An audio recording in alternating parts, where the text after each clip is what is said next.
Bismillahirrahmanirrahim. Alhamdulillah wassalatu wassalamu ala habibina Muhammad ibn Abdullah wa ala alihi wa ashabihi wa tabi'ina ila yaumiddin. Yang saya muliakan Habib Jindan, hafizahullah, Profesor Dr. Abdul Mu'ti, yang juga sahabat saya yang saya hormati, dan Dr. Andi sebagai moderator.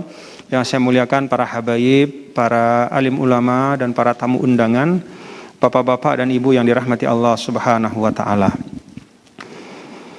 Setelah syukur kepada Allah dan salawat kepada Rasulnya, saya ingin menyampaikan pertama, bahwa perspektif Al-Azhar itu mutatabiq dengan perspektif Hadramaut atau Madrasah Tarim, yang fi muqaddimatihim Habib Umar bin Hafiz mata'anallahu ta'ala bi'ulumihi fid darain, dan para habaib yang ada di Tarim. Saya katakan mutatabiq, bukan mutaqarib. Jadi identik. Kalau ditanya substansi apa yang dibawa oleh Al-Azhar di dalam panggung atau amanah dakwah, bagaimana Al-Azhar menempatkan dirinya, bagaimana Al-Azhar menghadirkan perannya, itu sama persis ya dengan upaya-upaya yang dilakukan oleh guru-guru kita, bil khusus sahibul kitab, yaitu Al-Habib Umar. Kenapa saya katakan mutatabiq? Minimal ya. Pengalaman saya pribadi, kebetulan saya diamanahkan sebagai ketua alumni Al-Azhar di Indonesia. Jadi organisasi alumni Al-Azhar pusat itu dipimpin langsung oleh Fadilatul Imamil Akbar, Syekh Ahmad Muhammad At-Tayyib. Beliau itu sangat sering menyampaikan kepada kami dan juga kepada saya dalam kesempatan yang agak pribadi ya. Beliau pernah menyampaikan begini, Muhammad, kata dia, ini saya dipanggil Muhammad sama dia, Muhammad, mش مهم إنك أنت تشتغل فين أنت وإخوانك الأزهريين يعني بيشتغل فين كسياسي أو مدرس أو تاجر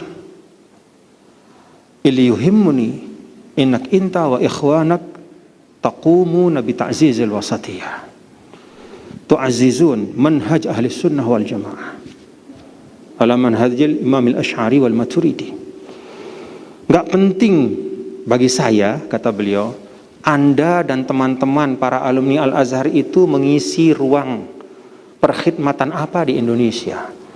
Tapi yang penting bagi saya adalah Anda semua bekerja untuk mengokohkan moderasi beragama. Kokohkan manhajul wasatiyah itu. Beliau tambahkan, cukuplah kami ya, yakni kifayah nihna fil buldanil arabiyah nu'ani minat tafarruq wal ikhtilafat wal hurub, yani nihna kal arab naqtul ba'duna ba'da, itu kifayah khalas, balash yahsul misla hadza fi Indonesia. Itu beliau sampaikan ya. Ya tentu dengan lebih fasih lagi ya, tapi itu yang saya dapat tangkap. Seperti itu yang saya dengar. Itu waktu itu di Solo, saya ingat betul. Cukup kami di negara-negara Arab ini mengalami perpecahan, bahkan perang tak berkesudahan. Nggak boleh itu terjadi di Indonesia. Itu yang sering sekali beliau sampaikan. Yang kedua yang beliau sampaikan adalah fathu babil khiwar, fathu babil hiwar, selalu membuka diri. Dan ini juga sebenarnya yang dicontohkan oleh Habib Umar. Tidak ada sensitivitas apapun bagi beliau untuk datang ke tempat beliau dibutuhkan. Enggak pilih-pilih tempat beliau. Di mana ada kebutuhan dakwah, beliau datangi. Jadi ketika di Indonesia dilihat bahwa ini adalah rumah umat Islam yang sangat besar, yang padanya diletakkan harapan untuk Islam yang kalau bahasa Prof. Abdul Mu'ti berkemajuan, mutahaddir, maka beliau datang kemari dan berulang-ulang. Emangnya beliau nggak sibuk di Yaman? Sangat sibuk. Tapi itulah syafaqah. Itulah yang namanya ihtimam itu. Ya. Malam yahtam itu di situ. Jadi ihtimam itu seperti kata Habib Jindan, bukan dengan meneriakkan, klaim bahwa saya yang paling peduli dengan umat, lalu kemudian seluruh gerakan itu bermuara pada fasad, bermuara pada safkud dima. Bukan itu. Habib Umar mencontohkan. Jadi beliau selalu terbuka. Kita lihat madrasah Abawiyah ya, yang di Yaman kan sangat terbuka ya, tanpa kehilangan asalah, jati diri ya, tapi menerima semua yang ingin datang untuk mendapatkan kebaikan, menikmati cahaya Islam. Dan itu yang juga sering disampaikan oleh Grand Sheikh, sehingga tidak segan ketika situasi sudah genting, terasa bahwa fitnah itu luar biasa, beliau menerima undangan dari pimpinan Katolik itu, ya, gereja Paus Fransiskus itu di Vatikan. Beliau terima, lalu beliau membuat wathiqah ukhuwah insaniyah sebagai penanda bahwa kita umat Islam itu memang tidak pernah khawatir berhadapan dengan siapapun, karena yang kita bawa itu hidayah, yang kita bawa itu kebaikan, yang kita hendak bagi itu salam. Sama persis seperti Habib Umar. Jadi saya ingin sampaikan bahwa manhaj ya, atau tariqah azhariyah itu mutatabiqah ma'at tariqat al-hadramiyah al-yamaniyah ya. Dan kilahuma ya, kilahuma katakanlah mengambil istiqa ya, mengambil atau apa itu, seperti mengambil air di sumur itu, menimba dari sumber yang sama ya, masyrab wahid. Jadi itu yang pertama yang ingin saya sampaikan. Yang kedua, judul menjelaskan tentang isi. Jadi di sini menghadapi fitnah dan konflik ini ternyata dari dua bahan utama. Yang pertama itu adalah bahan atau tulisan yang ditajukkan oleh beliau dengan wala tanaza'u fatafshalu wa tadhhaba rihukum. Kalau kita membuka tafsir, ini ayat ke-46 dari suratul Anfal. Dan ayat ini ya, itu bisa menggambarkan ya, dan istilah relevansinya Al-Qur'an setiap ruang dan waktu. Ketika Habib Umar menyuarakan wala tanaza'u di mimbar hari ini, mengambil dari ayat 46, seakan-akan ayat ini turun buat kita. Wa ati'ullaha wa rasulahu wa la tanaza'u fatafshalu wa tadhhaba rihukum wasbiru innallaha ma'as sabirin. Taat kepada Allah dan Rasulnya, jangan tanazu', berselisih. Beda pendapat nggak apa-apa, tapi berselisih, berkonflik. Fatafshalu, maka kalian semua akan gagal. Lebih dari itu, watadhhaba rihukum, marwahmu, kehormatanmu, kewibawaan kolektifmu sebagai umat Muhammad sallallahu alaihi wasallam itu akan hilang. Angin kita bakal hilang. Maksudnya haibah, kehormatan. Maka wasbiru innallaha ma'as sabirin. Menariknya kalau kita lihat dari perspektif tafsir ya, ayat ini dalam surah Al-Anfal. Apakah ayat ini turun dalam konteks kekalahan? Ternyata tidak. Dalam konteks kemenangan. Jadi peringatan ya, untuk tidak terpecah, tidak konflik, tidak bermusuhan, itu Allah turunkan pada saat jaya-jayanya umat Islam. Kan Al-Anfal itu kan nazalat ba'da waqa'ati Badr al-Kubra. Dia kan turunnya setelah perang Badar. Dan kita tahu perang Badar itu dikunci atau ditutup dengan suatu kemenangan, kejayaan yang luar biasa.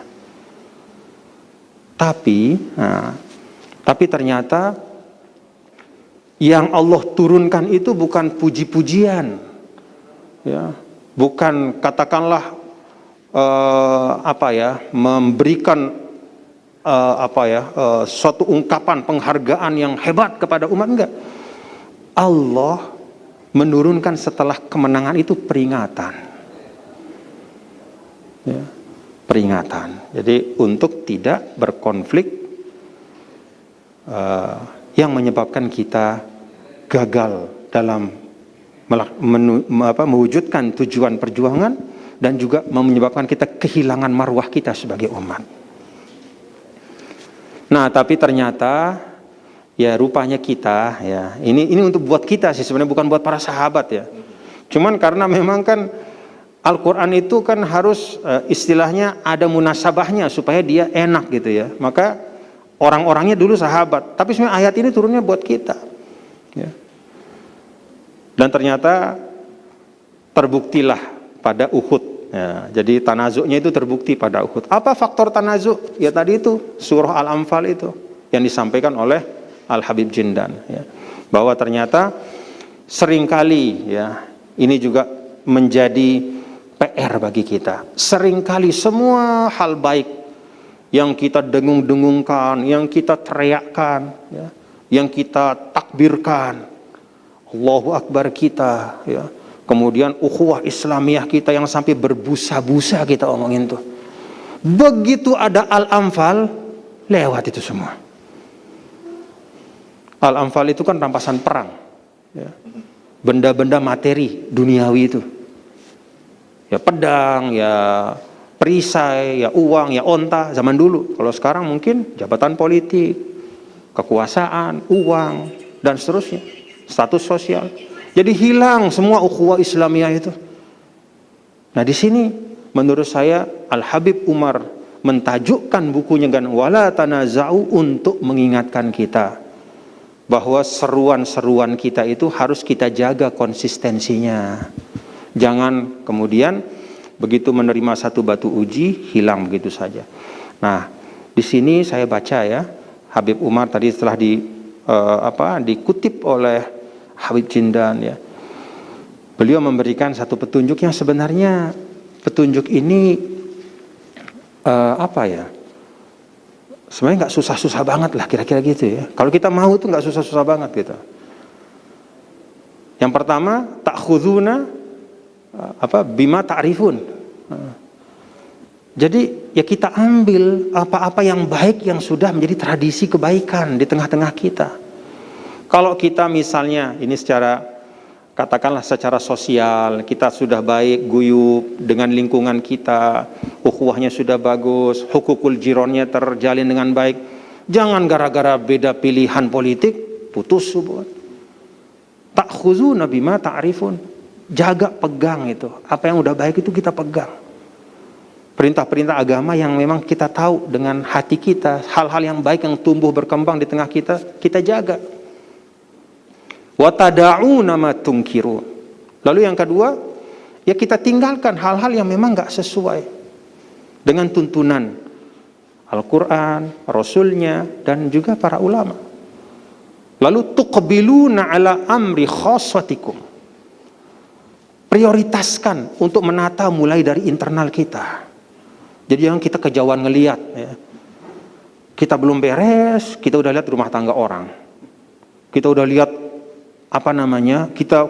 kita nilai orang. Entah kita sebut organisasi yang lain atau apa. Beresin aja dulu. Tuqbiluna ala amri khassatikum. Ya, kita fokus. Kan kata ulama fa'inal jibala minal hasa. Katakanlah kalau perjuangan itu ibarat seperti membangun gunung yang tinggi, ya gunung itu kan mulainya dari kerikil-kerikil kecil. Artinya mulai dari diri kita. Dan Islam kan juga memberikan perhatian sangat kuat kepada proses tazkiyah yang sering juga Habib Umar sampaikan ya, membersihkan jiwa. Yatlu yu'allim, di tengahnya yuzakki. Kama arsalna fikum rasulan minkum yatlu alaikum ayatina wa yuzakkikum wa yu'allimukumul kitab. Sehingga para ulama mengatakan yuzakki itu seperti jembatan antara yatlu dengan yu'allim. Sekadar membaca saja, membaca nih yatlu, yu'allim mengamalkan. Antara membaca dengan mengamalkan itu perlu tazkiyah, perlu kesadaran, perlu hati yang baik, supaya pengetahuan itu berbuah maslahat. Nah ini juga menurut saya madrasah dari Habib Umar yang sangat menonjol ya, membersihkan hati. Dan itu yang ada sebenarnya pada judul yang kedua ya, bahwa solusi ya jalan yang kita pedomani dalam situasi seperti ini adalah sidqus silah, ya, billah wa rasulihi. Jadi memperbaiki hubungan kita kepada Allah Ta'ala dan Rasulnya. Wallahu a'lam bishawab. Terima kasih. Assalamualaikum warahmatullahi wabarakatuh.